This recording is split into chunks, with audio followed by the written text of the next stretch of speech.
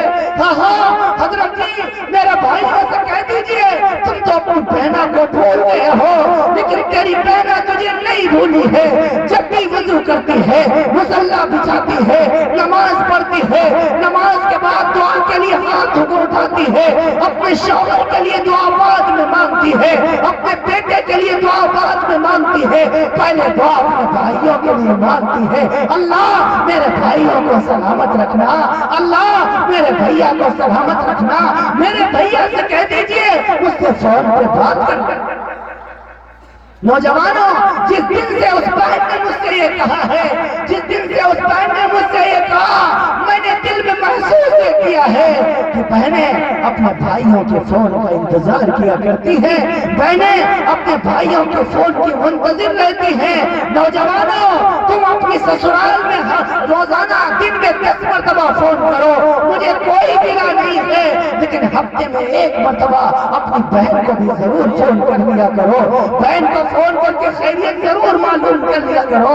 ہاں بہنا تو کیسی ہے، باجی آپ ٹھیک تو ہے، آپ کیسی ہیں.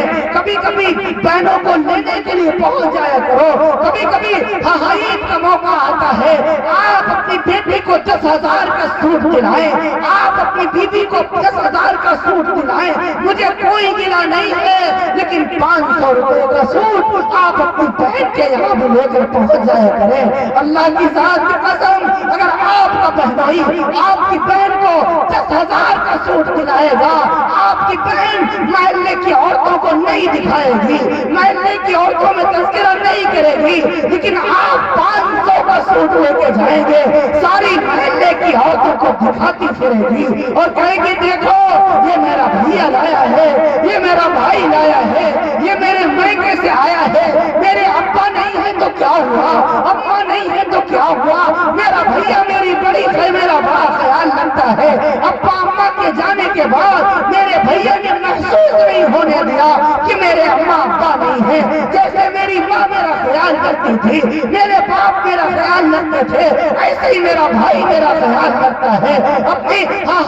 اگر اپنے بچوں کو عید کے موقع پر ہزاروں کے جوڑے دلاتے ہو، ہزاروں کے کھلونے دلاتے ہو، 100-200 کے کھلونے، 100-200 500 کے جوڑے اپنے بھانجوں کے لیے بھی لے کر دیا کرو.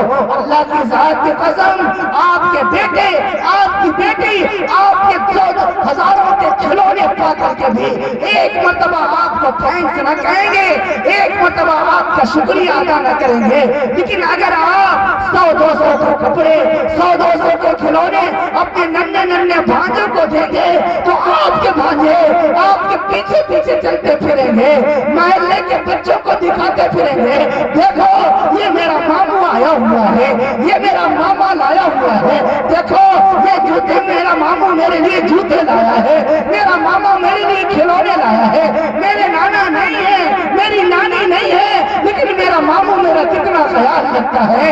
اے لوگو، جس دن سے میرے نانا نانی ختم ہوئے اس دن سے میرے ماما اور مامی میرا بڑا خیال رکھنے لگ گئے ہیں۔ اے لوگو، اپنی بہنوں کی خبرگیری کیا کرو گے انشاءاللہ؟ ہاں مجھے کوئی گلہ نہیں ہے، آپ اپنوں کا انتظام کریں لیکن بہنوں کا بھی ضرور خیال رکھا کریں۔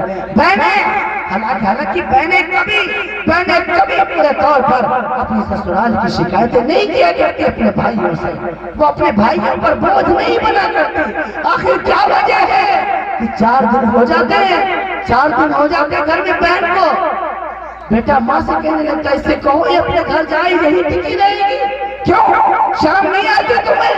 یہ تمہارا ہی گھر ہے، تمہاری بہن کا نہیں ہے کیا؟ ارے تم بھی یہی پیدا ہوئے ہو، تمہاری بہن بھی اسی گھر میں پیدا ہوئی ہے، جس ماں نے تمہیں جنم دیا ہے اسی ماں نے تمہاری بہن کو بھی جنم دیا ہے۔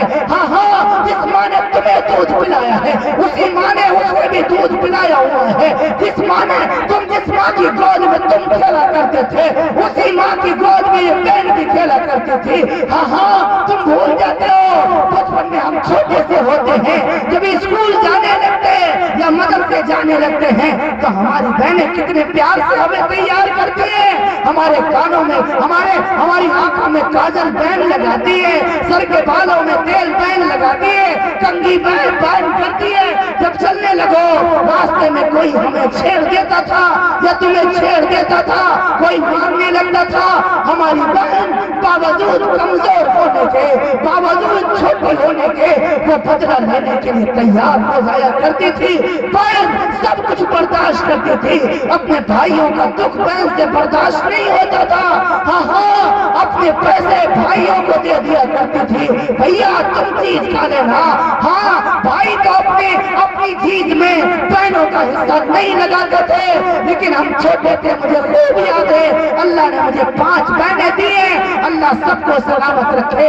ان میں سے سب سے چھوٹی بہن جس کی شادی میری آنکھوں کے سامنے ہوئی، ہاں جب میرے والد صاحب گھر میں آتے تھے کوئی چیز بازار سے لاتے تھے، ہماری بہن اپنے حصے سے مجھے حصہ دیا کرتی تھی، مجھ کو پہلے کھلایا کرتی تھی، خود بعد میں کھایا کرتی تھی۔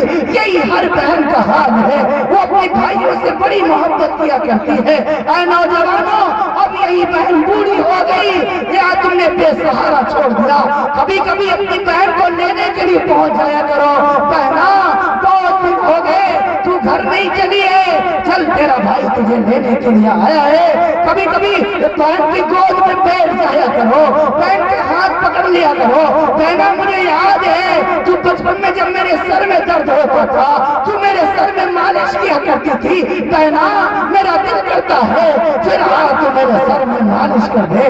بہنا مجھے یاد ہے ہم دونوں ایک تھالی میں بیٹھ کر کھانا کھایا کرتے تھے، بہنا ہم بوڑھے ہو گئے تو کیا ہوا، بڑے ہو گئے تو کیا ہوا، چلو آج پھر ایک تھالی میں بیٹھ کر کھانا کھاتے ہیں تاکہ بچپن کی یاد تازہ ہو جائے۔ نوجوانوں، بہنوں کے ساتھ حسن سلوک کرو گے انشاءاللہ؟ کتنے بھائی وعدہ کرتے ہیں انشاءاللہ اپنی بہنوں کی خدمت کریں گے؟ بس اتنے لوگ، پیچھے والے کہ نہیں کریں گے یا بہن ہے نہیں؟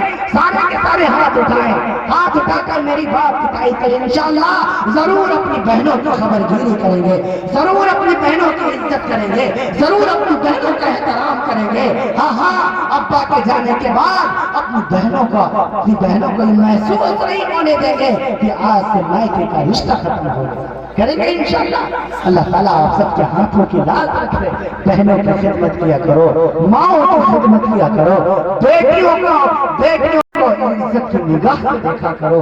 ہاں میرے نبی صلی اللہ علیہ وسلم نے فرمایا، اللہ کے رسول صلی اللہ علیہ وسلم بیٹھے ہوئے ہیں، ایک صحابی آئے، ہلاک تو یا رسول اللہ، اللہ کے رسول میں ہلاک ہو گیا، کیوں کیا ہوا؟ یا رسول اللہ زمانے جاہلیت کی بات ہے، یہ اس دور کی بات ہے جب بیٹیوں کی کوئی عزت نہیں ہوا کرتی تھی، بیٹیوں کو، بہنوں کو، گھر کی عورتوں کو پیروں کی جوتی سمجھا جاتا تھا۔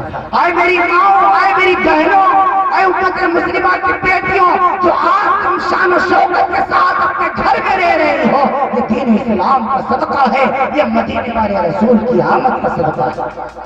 ہاں ہاں، اس مدینے والے رسول کے صدقے تو فعل میں تمہیں گھروں میں عزتوں کے ساتھ رکھا جاتا ہے، ورنہ گھروں میں بیٹیوں کی کوئی عزت نہیں تھی اللہ کے رسول صلی اللہ علیہ وسلم کی آمد سے پہلے۔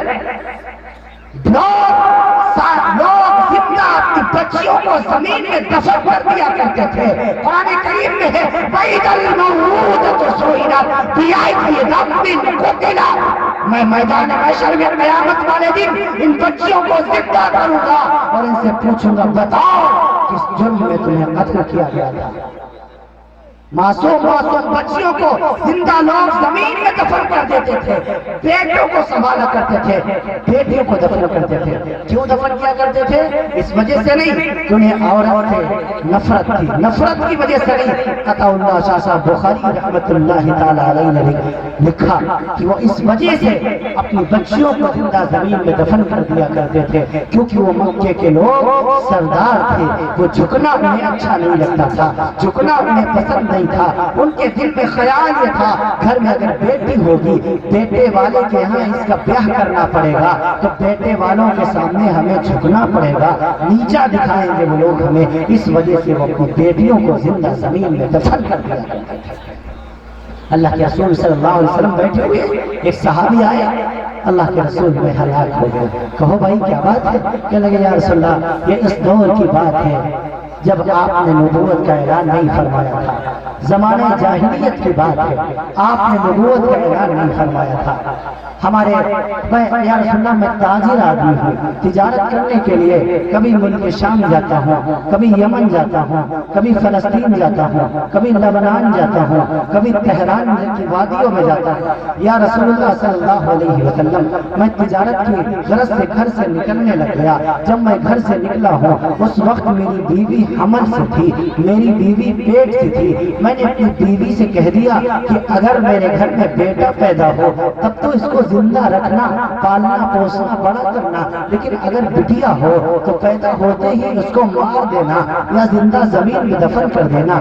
یہ کہہ کے میں تو چلا گیا، میرے پیچھے میرے گھر میں ایک بیٹی پیدا ہوئی، بیٹی پیدا ہوئی، لیکن مجھے تجارت میں کافی وقت لگ گیا۔ میں 1.5-2 سال کے بعد جب واپس آیا میں نے اپنی بیوی سے پوچھا، میرے گھر میں ایک بیٹی تھی جو 1.5-2 سال کی ہو چکی تھی، میں نے پوچھا یہ بیٹی کس کی ہے؟ اس نے کہا یہ بیٹی اپنی نہیں ہے، ہماری نہیں ہے، تمہاری نہیں ہے، بلکہ یہ کسی غیر کی ہے، غیر اس کی امی دنیا سے چلی گئی لہذا اس کو پالنے کے لیے رکھ رکھا ہے۔ میں نے کہا ہمارے یہاں کیا پیدا ہوا تھا؟ بیٹا ہوا تھا یا بیٹی ہوئی تھی؟ تو میری بیوی نے مجھ سے جھوٹ بول دیا اور کہا ہمارے یہاں تو مری ہوئی ایک بٹیا پیدا ہوئی تھی، وہ تو اس کو تو پیدا ہوتے ہی انتقال کر گئی تھی، لہذا کوئی مسئلہ نہیں ہے۔ میں نے کہا ٹھیک ہے یہ میری نہیں ہے تو کیا ہوا، کوئی بات نہیں، غیر کی ہے تو چلے گا، اپنی نہیں ہے تو ٹھیک ہے۔ وہ بچی بڑی حسین تھی، خوبصورت تھی، اب وہ بچی میرے گھر میں رہنے لگ گئی، اب وہ بڑی ہو رہی ہے، میں اس کی انگلی وہ میری انگلی پکڑ کر مکے کی گلیوں میں ٹہلا کرتی تھی، گھوما کرتی تھی۔ وہ بچی مجھے بڑی پیاری لگتی تھی، بڑی حسین تھی، بڑی خوبصورت تھی۔ میں اس کو گودی میں اٹھائے پھرتا تھا، اپنے کندھے پر بٹھا کر مکے کے بازار میں گھمایا کرتا تھا۔ اب دھیرے دھیرے وہ بیٹی 5 سال کی ہو گئی۔ یا رسول اللہ میری بیوی نے دیکھا کہ اب تو ان کو اس بچی سے انس ہو گیا ہے، اس بچی سے پیار ہو گیا ہے، اس بچی سے محبت ہو گئی ہے، اب تو اسے کچھ نہ کہیں گے۔ میری بیوی نے مجھ سے کہہ دیا جس بیٹی کو